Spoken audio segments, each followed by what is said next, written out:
नमस्कार दोस्तों, आप सभी लोगों का स्वागत करता हूं चैनल क्रिकेट पंडित पर।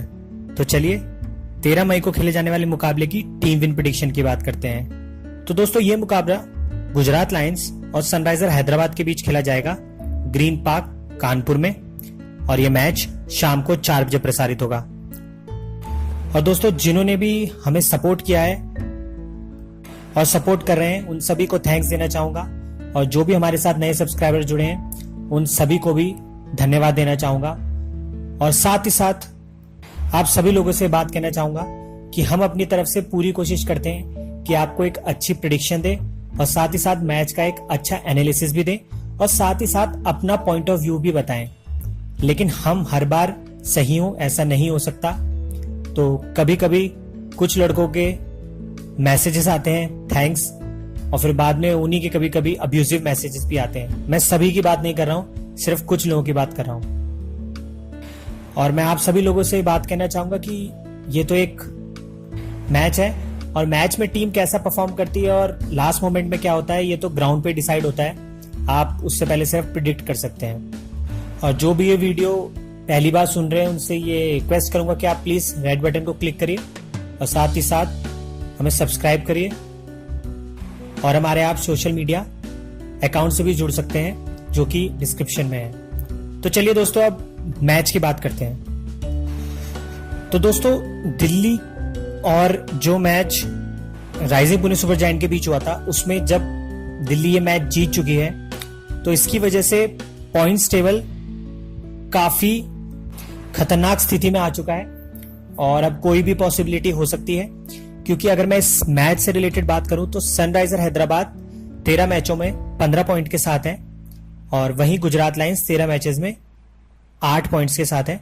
तो गुजरात लायंस के पर्सपेक्टिव से ये इतना एज अ इम्पॉर्टेंट मैच नहीं है, क्योंकि वो प्लेऑफ्स के लिए तो क्वालिफाई करेगी नहीं, तो वो तो फ्री माइंड होकर खेलेंगे और एक तरीके से अपनी रिस्पेक्ट के लिए खेल सकते हैं। वहीं सनराइजर के लिए मैच बहुत ज्यादा इंपॉर्टेंट है, क्योंकि एक तो उनके 15 पॉइंट्स हैं, तो अगर वो ये मैच हार जाती है तो उन्हें किंग्स 11 पंजाब और राइजिंग पुणे सुपर जायंट के बीच जो मैच होने वाला है 14 तारीख को, उस पर निर्भर करना होगा। और वो भी इस बात पे डिपेंड करेगा कि rising Pune super giant Kings 11 Punjab को हरा देगी तो ही सनराइजर हैदराबाद के पहुंचने के चांसेस हैं प्लेऑफ्स में। और अगर किंग्स 11 पंजाब वो मैच जीत गई तो सनराइजर हैदराबाद बाहर हो जाएगी प्लेऑफ से। तो इस वजह से सनराइजर हैदराबाद के लिए ये मैच बहुत बहुत इंपॉर्टेंट है, और वो कोई भी गलती करना नहीं चाहेगी, और साथ ही साथ वो सिर्फ खुद पे डिपेंडेंट होना चाहेगी और बाद के लिए कुछ चीजें नहीं रखेगी। तो दोस्तों मैच काफी क्लोज कॉन्टेस्ट होगा, जैसे कि मैंने पहला भी कहा है कि अब आईपीएल मैचेस काफी टक्कर के होंगे, क्योंकि अब डिपेंड और इस पे आप नहीं करता कि आप कैसी फॉर्म में है, क्योंकि अब इतने मैचेस हो चुके हैं कि और पॉइंट्स टेबल इस तरीके से है कि कोई भी टीम कैसा भी परफॉर्म कर सकती है और कोई भी player out of the box perform कर सकता है। तो सनराइजर हैदराबाद जितना अच्छा प्रेशर को हैंडल करेगी और जितना अच्छा प्रेशर में खेलेगी वो ज्यादा बेटर होगा सनराइजर हैदराबाद के लिए। तो चलिए दोस्तों आपको दोनों टीम के कुछ स्टैट्स बताता हूं और साथ ही साथ प्लेयर्स के कुछ इंफॉर्मेशन भी देता हूं, और साथ ही साथ मैं अपना एक ओपिनियन भी रखूंगा। तो दोस्तों इस पिच पे जो भी टॉस जीतेगा ज्यादातर चांसेस है कि वो चेस करे, क्योंकि ये पिच चेस के लिए बहुत बढ़िया है और यहाँ चेजिंग करते हुए आसानी से जीत मिलती है। तो टॉस एक इंपॉर्टेंट फैक्टर होगा इस मैच में। हाँ, लेकिन साथ ही साथ टीम को भी अच्छा परफॉर्म करना होगा। आपको टॉस नहीं जिताता, लेकिन टॉस एक तरीके से एडवांटेज रोल प्ले करता है मैच में। तो चलिए दोस्तों सनराइजर हैदराबाद के कुछ टॉप परफॉर्मर की बात कर लेते हैं, जो कि उनके की प्लेयर हैं बैटिंग डिपार्टमेंट में। तो इस टीम के जो सबसे इंपॉर्टेंट प्लेयर हैं वो है डेविड वार्नर, और बढ़िया कप्तान है और अपनी टीम को भी अच्छा लीड करें। तो 12 मैचेस में उनके 535 रन है, और हाईएस्ट उनका था 126 रन, और उनका बैटिंग एवरेज रहा है 53.50, और वहीं उनका स्ट्राइक रेट 146 का है, और अब तक के मैचेस में उन्होंने 3 बार 50 रन मारे हैं, वहीं एक शतक लगाया है, और साथ ही साथ 52 चौके और 24 छक्के मारे हैं, जिससे कि पता लगता है कि सामने वाली टीम को डोमिनेट होकर खेलते हैं। तो पहले जो सबसे की प्लेयर है वो है इस टीम के डेविड वार्नर, और गुजरात लायंस को दिमाग में रखना होगा कि बहुत तेजी से रन बनाते हैं और साथ ही साथ सामने वाली बॉलिंग यूनिट को सेटल नहीं होने देते।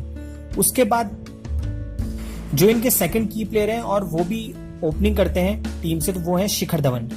उन्होंने अब तक 12 मैचेस में 450 रन बनाए हैं और उनका हाईएस्ट स्कोर था 77, और वहीं उनका बैटिंग एवरेज रहा है 40 का, और स्ट्राइक रेट उनका 127 का है, और अब तक के सीजन में 3 बार 50 रन बना चुके हैं, और ये भी 48 चौके लगा चुके हैं और साथ ही साथ 9 छक्के लगा चुके हैं। लेकिन ज्यादा चौके इनके इसलिए हैं क्योंकि ज्यादा रिस्क नहीं लेते और ग्राउंडेड शॉट्स ज्यादा खेलते हैं, तो सामने वाली टीम को मौका कम मिलता है आउट करने का। और दोस्तों उसके बाद आ जाते हैं मोजेस हेनरिकेस। उन्होंने अब तक 11 मैचेस में 273 रन बनाए हैं, वहीं उनका हाईएस्ट स्कोर 55 का है, और बैटिंग एवरेज इनका खासा अच्छा है जो कि 54 का है, और वहीं स्ट्राइक रेट भी 135 का है, और 3 बार 50 लगा चुके हैं, तो ये भी काफी कंसिस्टेंट है, और लगभग हैदराबाद के काफी प्लेयर्स कंसिस्टेंट है। और उसके बाद मैं जो इनके चौथे इंपॉर्टेंट प्लेयर्स का नाम लेने वाला हूं वो है केन विलियमसन। इन्होंने 6 मैचों में 232 रन बनाए हैं, हाईएस्ट स्कोर इनका था 89 का, और बैटिंग एवरेज 46 का था, और स्ट्राइक रेट इनका सबसे लाजवाब था टीम के लिए, और सबसे हाई मैं बोलूंगा 162 का इनका स्ट्राइक रेट है, जो कि काफी अच्छा है, बहुत ही बढ़िया बोलूंगा T20 के लिए, और 2 बार 50 बनाए हैं इन्होंने। और जिनका मैं 5वें नंबर पे नाम लूंगा वो है युवराज सिंह। उन्होंने अब तक 11 मैचों में 243 रन बनाए हैं, और हाईएस्ट स्कोर उनका 70 का था, और बैटिंग एवरेज 30 का, और वहीं स्ट्राइक रेट 144 का, और 2 बार 50 करी थी इन्होंने। तो दोस्तों ये इनके 5 सबसे टॉप परफॉर्मर है इनकी टीम के, और इसमें भी मैं जिनको सबसे इंपॉर्टेंट रैंक देना चाहूंगा वो मैं देना चाहूंगा डेविड वार्नर को और शिखर धवन को, क्योंकि दोस्तों इन्होंने काफी कंसिस्टेंटली परफॉर्म किया है टीम के लिए, और आप देखिएगा मैक्सिमम मैचेस में दोनों में से एक परफॉर्म करते ही करते हैं, वरना किसी किसी मैचेस में दोनों ने अच्छी स्टार्ट दी है टीम को। और वहीं दोस्तों इस मैच में देखना होगा कि शिखर धवन, माफी चाहूंगा, डेविड वार्नर केन विलियमसन को खिलाते हैं कि नहीं खिलाते, लेकिन हमारा ऐसा सजेशन है कि केन विलियमसन को जरूर खिलाना चाहिए, क्योंकि 1 डाउन आके बैटिंग में एक सॉलिडिटी देते हैं ये, और काफी अब 162 का तो इनका अब तक का स्ट्राइक रेट था, और काफी अच्छे तरीके से रन करें, और बैटिंग एवरेज भी अच्छा है, तो ये की प्लेयर है, और अगर ये खेलते हैं तो हैदराबाद के जीतने के चांसेस काफी हाई हैं। लेकिन पिछले मैच में इनकी जगह मोहम्मद नाबी को लाया गया था, और उन्होंने बॉलिंग में हालांकि अच्छी परफॉर्मेंस दी है, लेकिन दोस्तों केन विलियमसन का बैटिंग में होना काफी जरूरी है, क्योंकि अगर टॉप ऑर्डर फेल हो जाता है इस मैच में, तो केन विलियमसन ऐसे खिलाड़ी हैं जो तेजी से रन भी बना सकते हैं, और साथ ही साथ इनिंग को भी पेस अप कर सकते हैं। क्योंकि युवराज सिंह का परफॉर्मेंस अच्छा जरूर रहा है, लेकिन कुछ मैचेस में उन्होंने आसानी से विकेट दिए, तो हो सकता है कि इस मैच में अगर टॉप ऑर्डर फेल हो जाए तो मिडिल ऑर्डर पे ज्यादा प्रेशर आ जाए। और वहीं मैं इनके वीक पॉइंट की बात करूंगा तो देखिए, अब तक दीपक हुडा है, उन्होंने 9 मैच खेले और सिर्फ 78 रन बनाए हैं, और 19 रन इनका हाईएस्ट था, तो इससे पता चलता है कि काफी पुअर परफॉर्मेंस थी। वहीं नमन ओझा की मैं बात करूं तो 12 मैचेस में 63 रन बनाए हैं, और वहीं 34 हाईएस्ट स्कोर था उनका। वहीं विपुल शर्मा को भी ऐसा ऑलराउंडर खिलाया था, और उन्होंने भी कुछ खासा अच्छी परफॉर्मेंस नहीं दी है, ना ही बैटिंग में ना ही बॉलिंग में, और 6 मैचेस खेले थे वो, और 29 रन बनाए थे। हालांकि इन प्लेयर्स ने, जो मैंने 3 प्लेयर्स का नाम लिया है, इन्होंने जितने भी मैचेस खेले उनको बारी कम बार मिली है, लेकिन फिर भी इन्होंने उस हिसाब से भी काफी पुअर परफॉर्मेंस दी है टीम के लिए। तो इस मैच में भी ये देखना होगा कि अगर टॉप ऑर्डर फेल होता है तो मिडल और लोअर ऑर्डर कैसा परफॉर्मेंस करता है हैदराबाद का। तो चलिए दोस्तों अब बॉलिंग की तरफ रुक करते हैं हैदराबाद की। तो दोस्तों इनके जो स्टैंड आउट बॉलर और टॉप बॉलर रहे हैं वो हैं भुवनेश्वर कुमार, जिन्होंने अब तक 12 मैचेस में 48 ओवर करे हैं, और 23 विकेट ले चुके हैं और टॉप विकेट टेकर हैं, पर्पल कैप होल्डर हैं और जहां तक हमें लगता है यही रहेंगे। और इकोनॉमी इनका 6.93 का है, जो कि काफी अच्छा है, क्योंकि आप इतने ज्यादा विकेट लें और आपका इकोनॉमी भी 7 के अंडर हो, तो इसका मतलब आपने बहुत ही बढ़िया परफॉर्मेंस दी है और इसका इन्हें फायदा भी हुआ है और आईसीसी चैंपियंस ट्रॉफी के लिए इन्हें सेलेक्ट भी किया गया है और काफी अच्छा डिसीजन है। वहीं मैं इनके दूसरे स्टैंड आउट बॉलर की नाम लूंगा तो वो है राशिद खान। अफगानिस्तान के 12 मैचेस में अब तक 48 ओवर कर चुके हैं और वहीं 14 विकेट ले चुके हैं और 6.52 का इनका इकोनॉमी, और ये भी एक तरीके से बहुत बढ़िया विकेट टेकर है और इकोनॉमी भी 7 के अंदर है, तो ये बहुत बढ़िया बात है। और दोस्तों उसके बाद सिद्धार्थ कौल ने भी अपने कुछ मैचेस में काफी अच्छी परफॉर्मेंस दी है। 8 ओवर में, माफी चाहूंगा, 8 मैचेस में 30 ओवर करीबन करे हैं और 15 विकेट ले चुके हैं और इकोनॉमी इनका 8.34 का है, लेकिन इन्होंने विकेट निकाल के दिए टीम को जब जब जरूरत होती है और काफी अच्छी नकल बॉल करते हैं और थोड़ी सी स्लोअर वेरिएशन काफी अच्छी है, तो ये डेथ ओवर्स में आके इन्हें मौका दिया है डेविड वार्नर ने। वही मोहम्मद नाबी को भी 2 मैच मिले हैं और 8 ओवर किए उन्होंने दोनों मैचों में और उनका इकोनॉमी 5.12 का था, जो कि काफी बेहतरीन था। विकेट तो खैर 2 ही लिए थे, लेकिन काफी अच्छा है, रिस्ट्रेन करते हैं किसी भी बैट्समैन को हिटिंग करने के लिए और उसमें अगर विकेट मिल जाए तो बढ़िया, नहीं तो लेकिन प्रेशर जरूर क्रिएट कर देते हैं सामने वाली टीम की। लेकिन विपुल शर्मा को जब खिलाया गया तो उन्होंने कोई खासा परफॉर्मेंस नहीं दी है, एक तरीके से मैं वीक पॉइंट कहूंगा टीम का, और 6 मैचेस में अब तक सिर्फ 3 विकेट लिए हैं, इकोनॉमी भी 7.93 का है 8 के अराउंड, तो काफी पुअर परफॉर्मेंस बोलूंगा।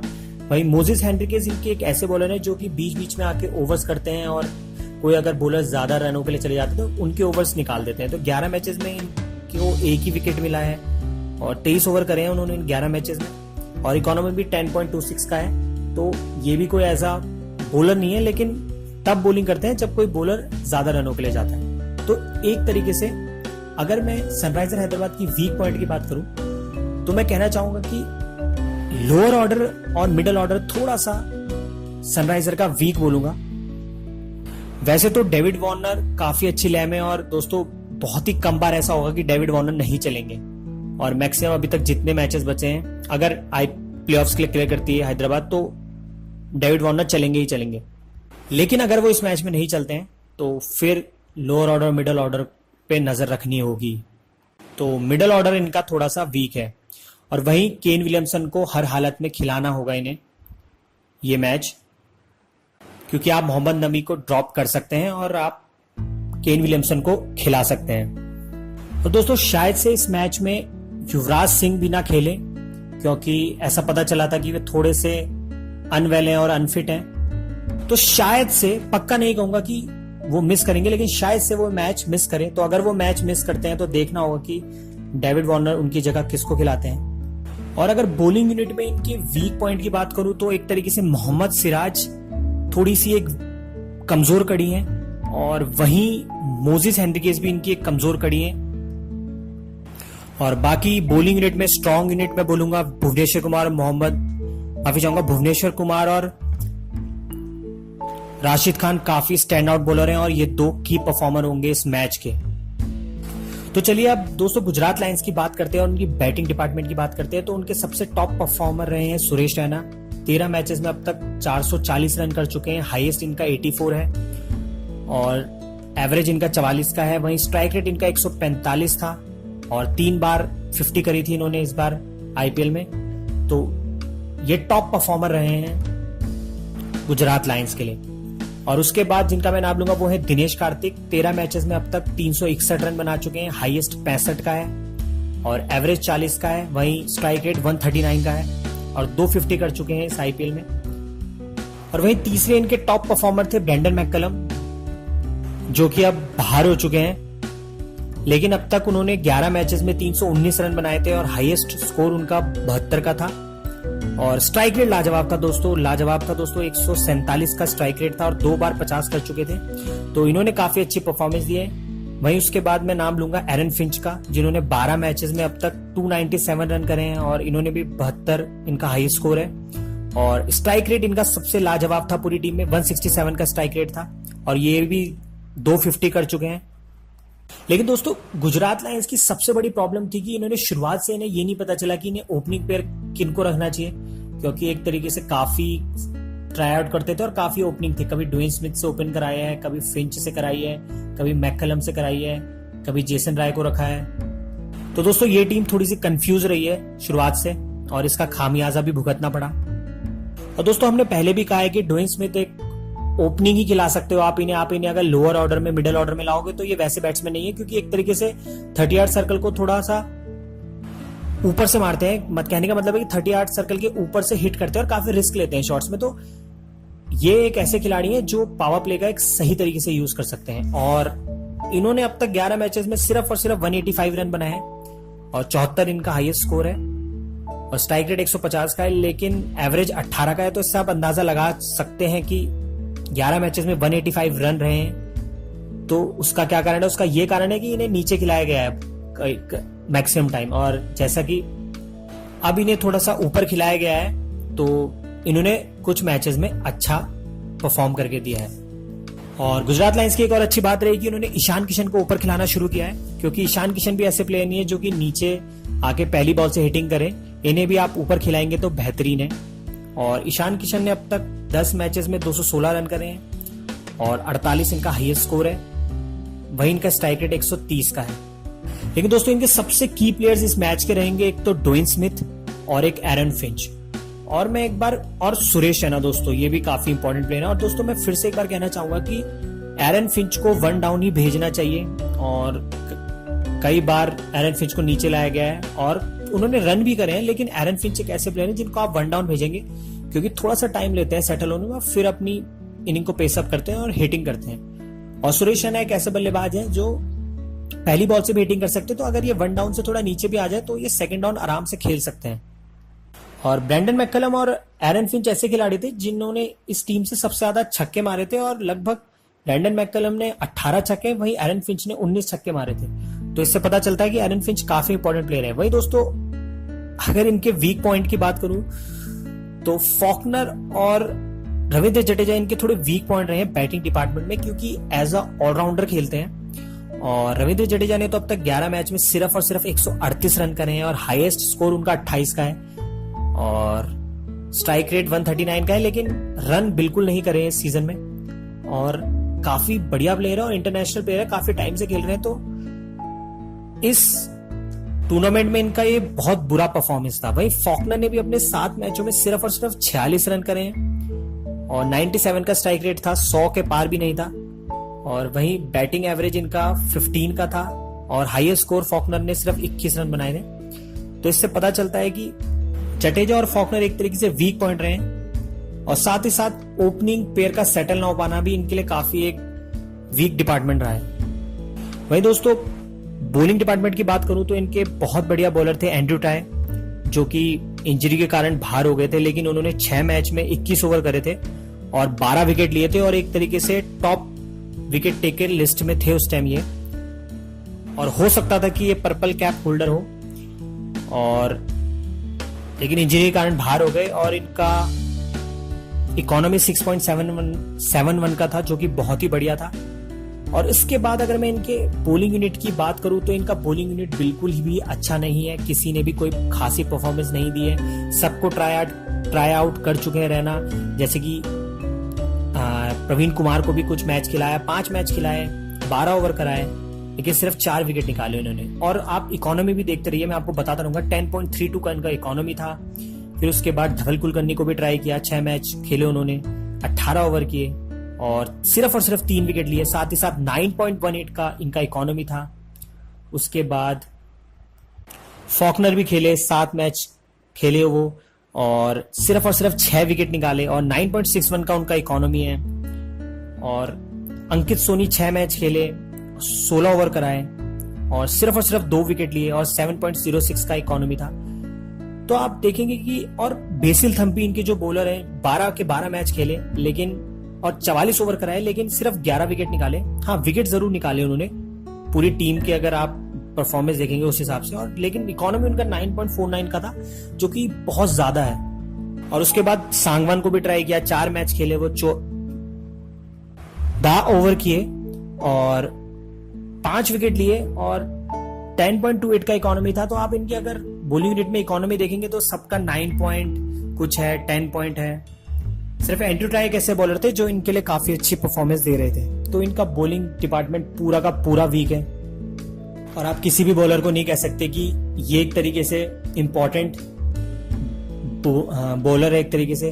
लेकिन फिर भी मैं कहना चाहूंगा कि बेसिल थम्पी एक थोड़ा सा विकेट टेकिंग बॉलर है और रविंद्र जडेजा ने तो काफी बुरी परफॉर्मेंस दी है बॉलिंग में भी और 11 मैचेस में सिर्फ और सिर्फ 5 विकेट निकाले हैं, जबकि 35 ओवर करे और उनका इकोनॉमी 9.42 का था। और जब आप इतने बड़े इंटरनेशनल प्लेयर हो और आपका ये परफॉर्मेंस हो तो इससे काफी टीम पे इफेक्ट पड़ता है। और बल्कि मैं तो ये कहूंगा कि इनकी जगह किसी और को मौका देना चाहिए था रैना ने। और रैना पिछले मैच में सिर्फ 3 ओवरसीज प्लेयर के साथ गए थे और जबकि इनके पास चिराग सूरी थे और चिराग सूरी यूएई के प्लेयर हैं, यूनाइटेड अरब एमिरेट्स के, लेकिन इनको नहीं खिलाया था। तो हमें लगता है कि इस मैच में भी ऐसा ही रहेगा, 3 फॉरेन प्लेयर के साथ जाएंगे। लेकिन हमारा सजेशन रहेगा कि इन्हें खिलाना चाहिए। तो दोस्तों ये रहा ओवरऑल स्टैट्स। अब मैं टीम पिक करता हूं और माफी चाहूंगा कि काफी बड़ा हो गया स्टैट्स, लेकिन दोस्तों स्टैट्स देते देते काफी मैं कोशिश करता हूं कि इसको शॉर्ट में रखूं, लेकिन सबको इंक्लूड करते करते मैं कोशिश करता हूं कि आपको एक सही पर्सपेक्टिव मिले और सही प्लेयर्स की परफॉर्मेंस भी आपको पता चले। तो दोस्तों हमारी टीम क्रिकेट पंडित प्रेडिक्शन के अनुसार ये मैच सनराइजर हैदराबाद ही जीतेगा। जी हाँ, इस मैच को सनराइजर हैदराबाद जीतेगा। तो दोस्तों ये रही आज की प्रेडिक्शन। और गुजरात लायंस को अगर ये मैच जीतना है तो ओपनिंग पेयर में ड्वेन स्मिथ को परफॉर्म करना होगा। साथ ही साथ मैं ये सजेशन दूंगा कि रैना को, एरन फिंच को 1 डाउन भेजना चाहिए। और वहीं ये भी कहूंगा कि आपको प्रवीण कुमार को वापस लाना चाहिए और आपके एक्सपीरियंस बॉलर हैं और उनको भी आप लास्ट मौका दे सकते हैं मैच में।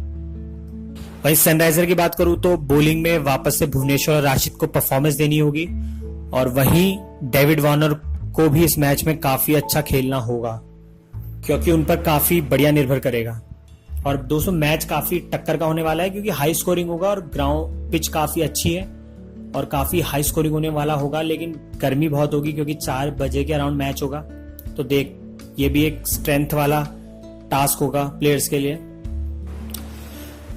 तो दोस्तों प्लीज इस वीडियो को लाइक करिए, शेयर करिए और जो भी नए सब्सक्राइबर हैं उनसे यही रिक्वेस्ट करूंगा कि रेड बटन को क्लिक करिए और हमें सब्सक्राइब करिए। और आप सभी लोग हम सोशल मीडिया पे जुड़ सकते हैं। आपको लिंक डिस्क्रिप्शन में मिल जाएंगे, ट्विटर का, फेसबुक का और इंस्टाग्राम का। तो प्लीज आप उसमें भी फॉलो करिए और हमें यूं ही सपोर्ट करते रहिए। और वीडियो सुनने के लिए धन्यवाद। आप सभी का दिन बहुत बढ़िया जाए।